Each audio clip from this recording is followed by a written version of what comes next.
DNB Math 2022, Métropole, exercice 3, c'est parti. Une collectionneuse compte ses cartes Pokémon afin de les revendre. Elle possède 252 cartes de type feu et 156 cartes de type terre. Question 1A. Parmi les trois propositions suivantes, laquelle correspond à la décomposition en produit du facteur premier du nombre 252? Donc là, il y avait deux possibilités. Soit on cherchait directement la décomposition de 252, avec les techniques qu'on a appris au collège. Donc 252 divisé par 2, ça fait 126, divisé par 2, 63, divisé par 7, ça fait 9, divisé par 3, ça fait 3, et on trouve 1, par 3, et on trouve 1.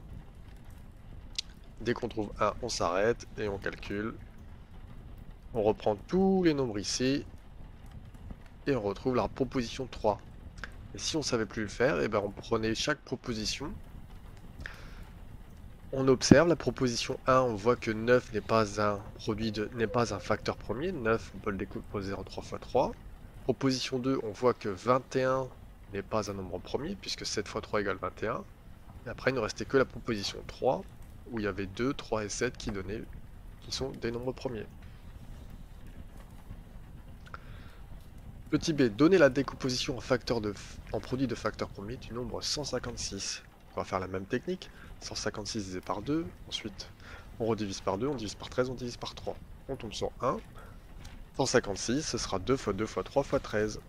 Et on trouvera 2 fois 2 que je relis, que je rejoins, du coup 2 au carré fois 3 fois 13. Question 2. Elle veut réaliser des paquets identiques, c'est-à-dire contenant chacun le même nombre de cartes terre et le même nombre de cartes feu, en utilisant toutes ces cartes. Peut-elle faire 36 paquets? Question A. Donc on doit faire une division et tomber sur un nombre entier. Donc je vais prendre le premier paquet, 252 divisé par 36, je trouve 7. Ok, c'est un nombre entier. Deuxième division, 156 divisé par 36, on trouve 4,3. 4,3 est non entier, donc ce n'est pas possible de faire 36 paquets.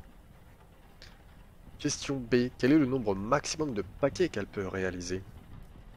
Donc on doit trouver le plus grand commun diviseur, c'est ce qu'on appelle le PGCD. Donc je prends 252 et 156, je reprends leur décomposition qu'on a fait à la question 1A et question 1B. Je vois que je trouve les mêmes nombres ici. Je les supprime et il me reste plus que 3 fois 7 sur 13. Donc les nombres que j'encadrerai en rose vont correspondre au nombre commun. 2 fois 2 fois 3, ça fait 12. Donc elle pourra faire au maximum 12 paquets. Question petit c. Combien de cartes de chaque type contient alors chaque paquet? Et bien là, on va prendre chaque paquet et on va le diviser par 12. Pour le premier, on va trouver 21. Pour le deuxième, on va trouver 13. Chaque paquet de cartes. Donc chaque paquet va contenir 21 cartes feu et 13 cartes terre. Question 3. Elle choisit une carte au hasard. Parmi toutes ces cartes, on suppose les cartes indiscernables au toucher. Calculez la probabilité que ce soit une carte de type terre. Donc, on cherche la probabilité de piocher une carte terre. Il y a 156 cartes terre et au total, 252 plus 156 égale 408 cartes. Donc il y a 408 cartes au total. Donc je vais trouver la probabilité. La probabilité, c'est le cas favorable sur cas possible. Le cas favorable ici est de piocher une carte terre, donc 156, divisé par le cas possible, il y a 408 possibilités.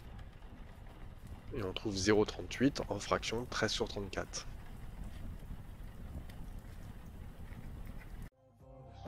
Abonnez-vous.